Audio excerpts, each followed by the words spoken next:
السلام علیکم دوستوں، آپ کا دل سے استقبال ہے اپنے یوٹیوب چینل پر۔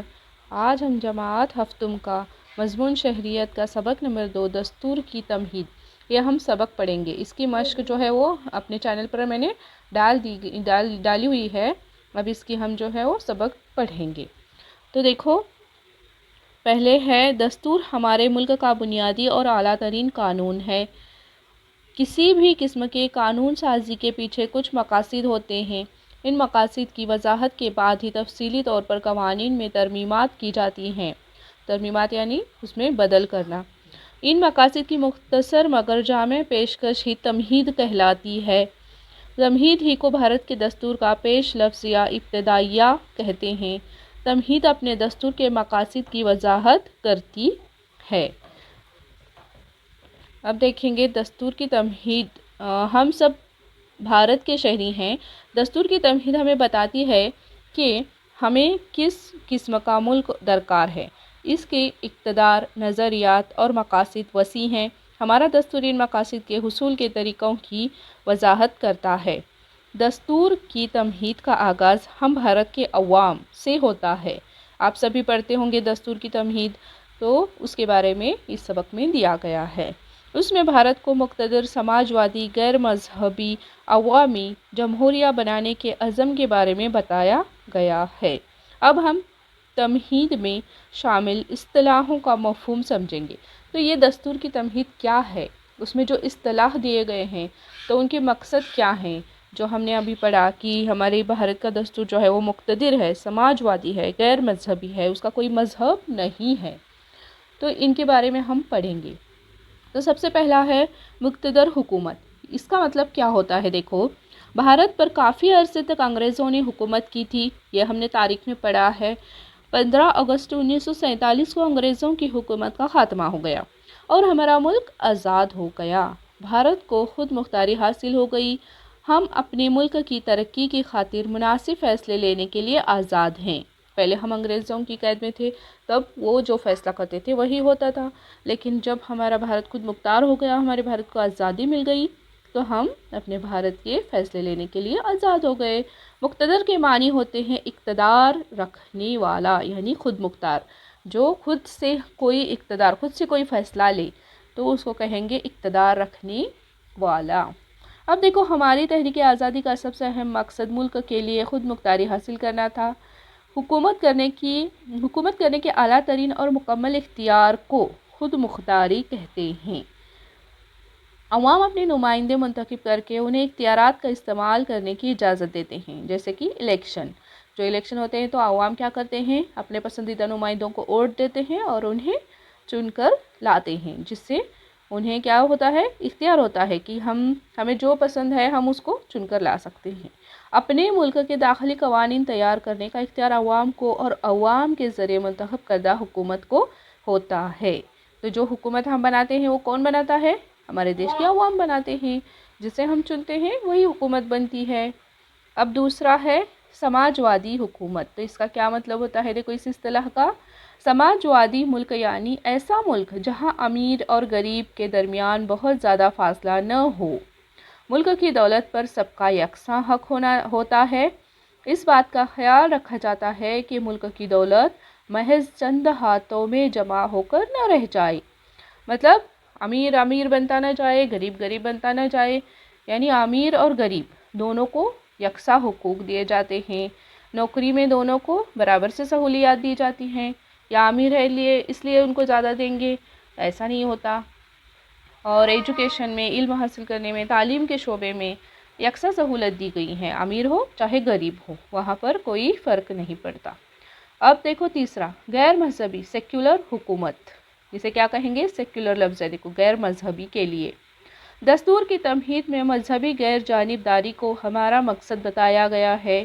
غیر مذہبی حکومت میں تمام مذاہب کو یکساں مانا جاتا ہے، چاہے ہندو ہو، مسلم ہو، سکھ ہو، عیسائی ہو، کوئی بھی ہو، تو ان کو یکساں ماننا چاہیے، کسی کو زیادہ کسی کو کم درجہ نہیں دینا چاہیے۔